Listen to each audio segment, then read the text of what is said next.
rises at night, departs at 5. Ain't doing overtime no more. Because in this world of color, the brightest picture is plugged right into your wall. And maybe there's a So yeah, just first off, just tell me a bit about your music and sort of what you offer as a DJ. Okay, so probably my earliest memory of music, probably the same as any other kids, having some sort of instrument in the house or banging a drum or playing a keyboard, something like that. And just the earliest recollection of actually doing music and messing about was I used to go to my nan's every weekend, and my auntie used to live there at the time, and I remember her having a keyboard in the bedroom, and I'd just go upstairs and bash about and be an absolute headache for everyone, I think. So that was probably the earliest recollection. Just playing melodies and sort of, this was back in the 90s, I think, so YouTube weren't about then, where you can just go on and sort of figure out how to play things, but I think it was just having a mess about, getting a feel for it. I remember like changing the keys to drums and messing about, making like little beats and stuff like that, and as I say, just being an absolute headache. But that's probably my earliest recollection of actually getting my hands on instruments. Okay, you're sort of messing about in your sort of nan's bedroom, being a bit annoying, but how did that progress into thinking you can sort of actually make something out of this, make something special?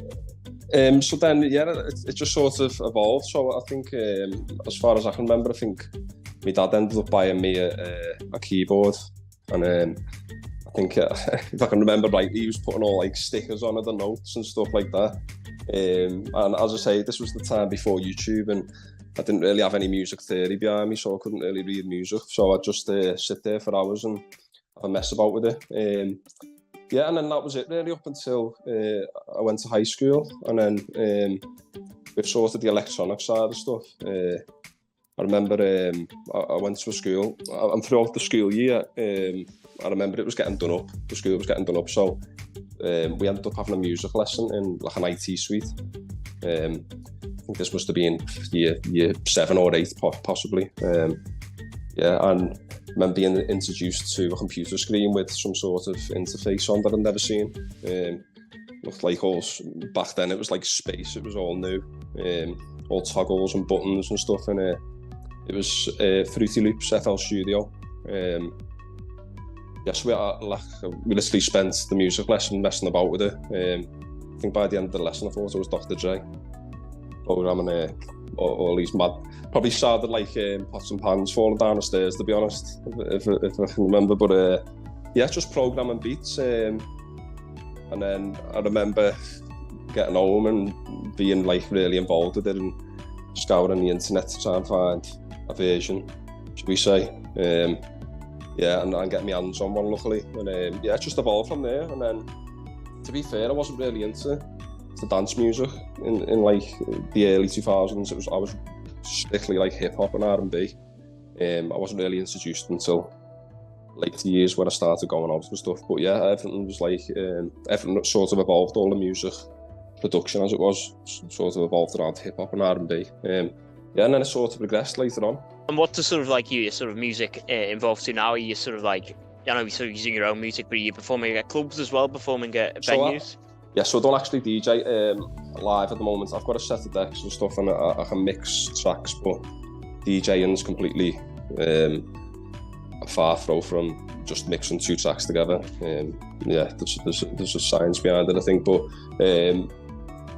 so I had a studio space, but it's getting renovated at the minute. I'm moving to a new premises, so hopefully I've got a few dates penciled in around Liverpool towards the end of the year. And I've been getting asked to do gigs, but I've been turning them down, unfortunately. But it's something I'm working towards, and would you like to one day, and obviously it is an art sort of DJing, isn't it? And maybe a lot of people don't appreciate that. Is that somewhere you'd like to sort of get to eventually? 100%. I mean, I think sort of my music knowledge, I've got a plethora of genres. I like every sort of sound and style. So eventually I'd like to showcase not only my own work, but my music taste as well to the people. Yeah, and so far you've had, I think it's 1 million streams on Spotify. You've been featured on Radio 1. What would you say has been your highlight so far over the last few years with music? Yeah, too much for me, getting signed. I'll tell you a bit of background about the track and what happened. Let's go back to the beginning. Early 2000s, I went to SAE, which is electronic music. Well, it's a music college, but I've done an electronic music production course, last year course. Taught myself how to use Ableton. And then from there, I was just sort of making music as a hobby. I had the SoundCloud page. I was putting edits up at tracks and stuff like that. And so my method of producing is I like to go and find obscure tracks or music. I like to look on YouTube and stuff. And I came across Too Much For Me, which is actually an old track from the 90s. I just loved the sound of it. And it was a bit slower and a bit more down tempo to what I think it should have been. So I done like a slight rework to it. Obviously, I got the track, I put it through Ableton, and I done a few things to it. And then I put it on SoundCloud, and it sort of it picked up. I can't remember exactly what happened, but I think it got played. I think someone played it, and it went viral. Well, not viral, but it got a bit of traction on Twitter, if I remember. Back to SoundCloud, so then it was on SoundCloud, and then it's sort of a bit like an algorithm. Funnily enough, I think it was on LF System, Afraid to Feel, on the algorithm of that. So every time that finished, that track, my track would come on. This was before both tracks were signed. And I remember being in, I think I put it on in late 2021. I remember going to Mexico last year, and I was in the airport, and I was waiting to go on the plane at the gate, and I was refreshing SoundCloud, and literally my notifications, I'm not exaggerating, it was like 10 likes per second. It's like, what's going on here? Like, this is nuts. Like, 10 likes per second. Obviously, it was getting to, I don't know, a couple of thousand a week, whatever, but I think, so then when I went to Mexico, the 10 days, it had like 150k plays. So I was like, this is incredible. I don't know what's going on. So I got back from Mexico, and then I received an email. I can't remember exactly what label. I think it was one of the majors. It might have been Sony, to be honest. And basically said, listen, we're interested in the track. What's the deal with it? Have you got clearance or whatever? I said, so messing back, I said, listen, the track is a rework of an old track. All honesty, you probably struggle to get clearance on it. See what you can do, blah, blah, blah. So anyway, within a couple of days of this initial email, I think I had about 12 different labels, like the 3 majors, including Warner, who got signed to, and some really established dance labels. But my reply to them was the same. It was, listen, the song, it's a rework, blah, blah, blah, you know what I mean? You may struggle to get clearance. So then I was thinking, sort of like died down a bit, and then I got a follow on Instagram off Anton Powers. And I was like, so that's probably why it's sort of went a bit mad. Has Anton played it, or has he done something, or has he put in one of his sets, so I don't know. So I followed him back, and he messaged me and said, listen, can I have your number? So Anton Powers, yeah, of course you can. Here's my number. And at the time, I actually didn't know he was doing that side. He was involved in the A&R for Warner. So I got a phone call off him, and another guy, A&R for Warner, called Rafi. And he said, listen, we're interested in the track, blah, blah, blah. I said, yeah. I said, listen, if you get the clearance, you need to do what you need to do to get it all sorted. I'll run with it, that's fine. So Rafi said, okay, leave it with me.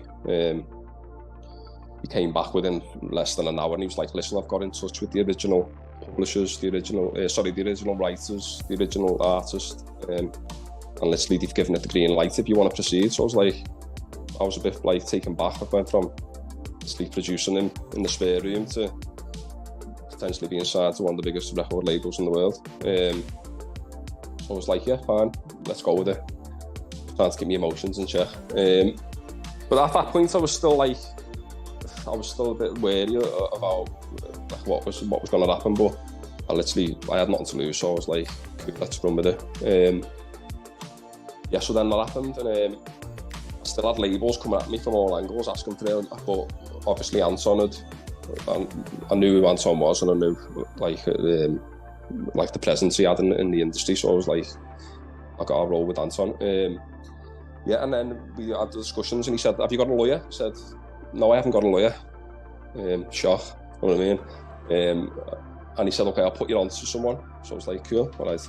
And then an hour or so later, I got an email notification off, and I thought, I recognise that name. Like, who is it? So I gave it a quick Google search, and it was Judge Jules. Like, Judge Jules, cool. So soundest fella ever, giving me a bell. Yeah, just spoke, said, "Listen, I'm on your side. Whatever you want to do, we'll do. I'll just basically guide you in a sense." And I was like, "No problem." So yeah, anyway, it all happened so quick over the next week or so. Everything was moving, and then I got previously, a few months before, I'd been producing with a guy called Connor Bisser, who's part of, I don't know if I should really name drop these, but they're a pair of belter lads anyway, from Ireland.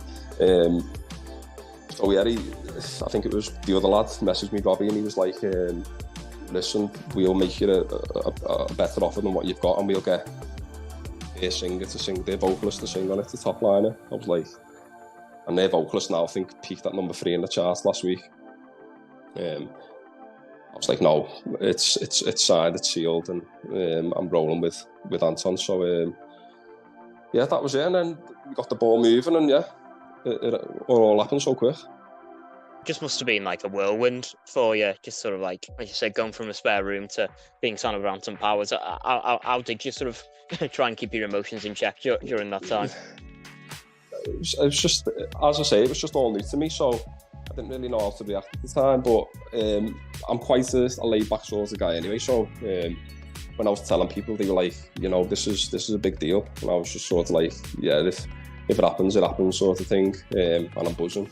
But yeah, as I say, it all happened so quick, and I don't think it still has sunk in, because over the past year or so, it's just been like, it's been a whirlwind, to be honest. So yeah, it's just been mad.